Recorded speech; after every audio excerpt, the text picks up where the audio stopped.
మన ప్రభువును రక్షకుడైన యేసుక్రీస్తు నామములో మీకు శుభములు వందనములు తెలియజేస్తున్నాను. అనుదిన ధ్యానమునకు స్వాగతం. సొలొమోను సామెతలు 4వ అధ్యాయం ఇది మన ధ్యానాంశంగా ఉంది. 7వ వచనంలో జ్ఞానం సంపాదించుకొనుటే జ్ఞానమునకు ముఖ్యాంశం. నీ సంపాదన అంతయు ఇచ్చి బుద్ధి సంపాదించుకొనుము అంటున్నాడు. Wisdom is the principal thing. జ్ఞానము సంపాదించటం, వివేచన లేదా బుద్ధి సంపాదించటం ఎంత ప్రాముఖ్యమో, ఎంత విలువైందో 3వ అధ్యాయంలో కూడా అనేక విషయాలు మనం చూస్తూ వచ్చాం. వెండి సంపాదించటం కంటే జ్ఞానం సంపాదించటం మేలని, అపరంజిని సంపాదించటం కంటే జ్ఞాన లాభం నొందటం మేలని. ఇక పగడములు కానీ నీ ఇష్ట వస్తువులు ఏది కూడా దాని ఎదుట నువ్వు మాట్లాడకూడదు. జ్ఞానంతో అవేవి సమానం కావు.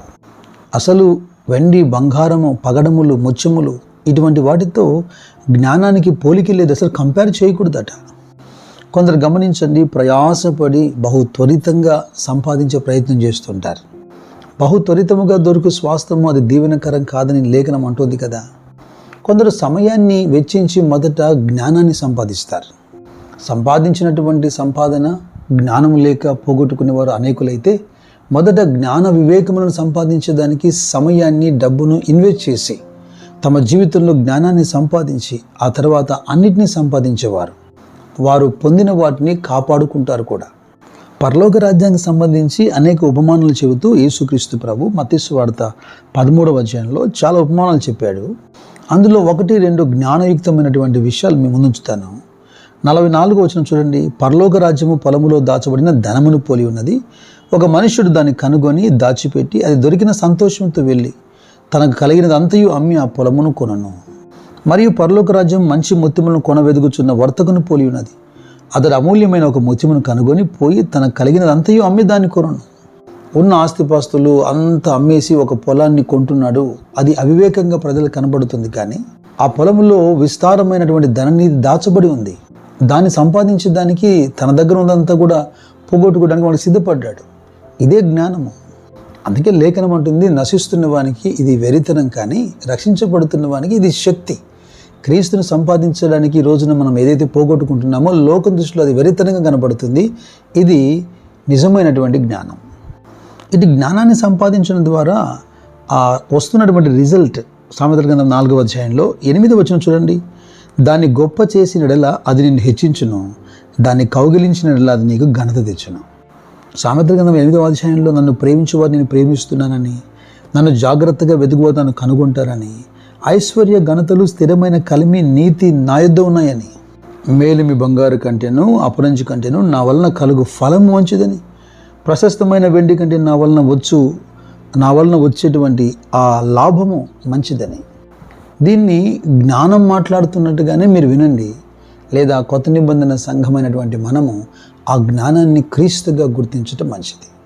ఈ 8వ వచనంలో జ్ఞానం గురించి మాట్లాడుతూ దాని అని రాశారు. ఇంగ్లీష్లో అయితే సి విల్ ప్రమోట్ యూ అంటే ఒక స్త్రీతో పోల్చారు, సి అని రాశారు.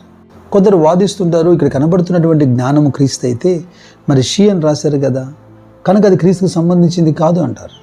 జ్ఞానాన్ని పాత నిబంధన గ్రంథంలో స్త్రీతో పోల్చినప్పటికీ కొత్త నిబంధన గ్రంథంలో మనకు జ్ఞానమై ఉన్నటువంటి క్రీస్తు. సామెతల 3వ అధ్యాయంలో 19-20 వచనాలు ఏమంటున్నాయి?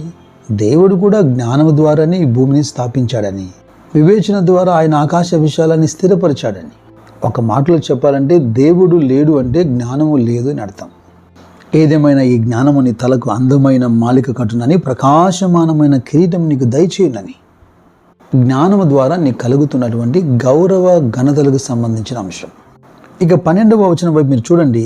నీవు నడుచున్నప్పుడు నీ అడుగు ఇరుకున పడదు, నీవు పరిగెత్తినప్పుడు నీ పాదము త్రొట్టిల్లదు.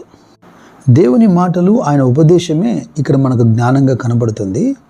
అది దొరికిన వారికి అది జీవమును, ఆరోగ్యమును కలగజేస్తుందట.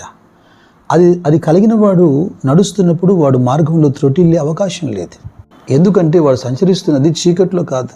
కీర్తనకారుడు 119వ కీర్తనలో 105వ వచనంలో నీ వాక్యము నా పాదములకు దీపము, అది నా త్రోవలకు వెలుగై ఉంది అన్నాడు కదా. వెలుగులో నడిచేవాడు వెలుగు సంబంధి కనుక వాడు త్రొట్టిల్లే అవకాశం లేదు. చీకట్లో నడిచేవాడు తాను ఎక్కడికి వెళ్తున్నాడో వాడు ఎరగడు కనుక నిశ్చయంగా వాడు త్రొట్టిల్లే అవకాశం ఉన్నది.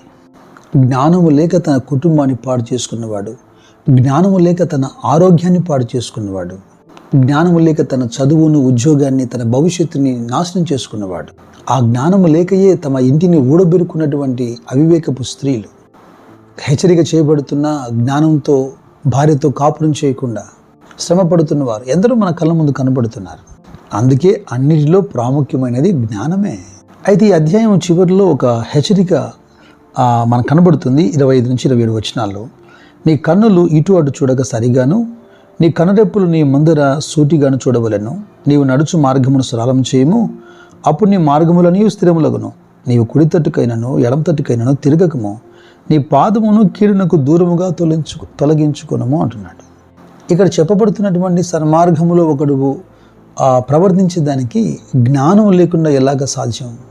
హెబ్రీ గ్రంథకర్త ఒక ఆధ్యాత్మికమైనటువంటి ఒక టిప్ ఇస్తున్నాడు.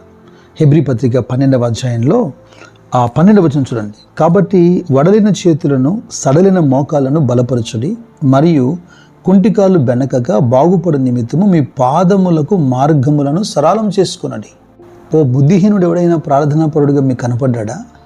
ఓ మంచి ప్రార్థనాపరులు ఎక్కడైనా మీరు బుద్ధిహీనత చూడగలిగారా? మొదట నీ మార్గాన్ని పరిశీలించాలి, రెండవదిగా ఆ మార్గాన్ని స్థిరపరచాలి. హెచ్చరిక ఏంటంటే 5వ అధ్యాయంలో 21వ వచనంలో, నరుని మార్గములు యెహోవా ఎరుగును, వాని నడతలన్నిటినీ ఆయన గుర్తించును. Be careful, he is watching. జ్ఞానమును విడవక దాన్ని ప్రేమించండి. అది నేను రక్షిస్తుంది, అది నీకు దీర్ఘాయువునిస్తుంది, అది నిన్ను త్రోవలో కాపాడుతుంది. అపోస్తలుడైన పౌలు కొలసీలతో చెప్పినట్టుగా 2వ అధ్యాయం 3వ వచనంలో, బుద్ధి జ్ఞానముల సర్వ సంపదల గని అయిన క్రీస్తు ఈ శ్రేష్టమైన అనుభవాల గుండా మిమ్మల్ని నడిపించును గాక. జ్ఞాన వివేకము కలిగిన ఆత్మ దేవుడు మీకు దయచేయును గాక. God bless you. God bless you.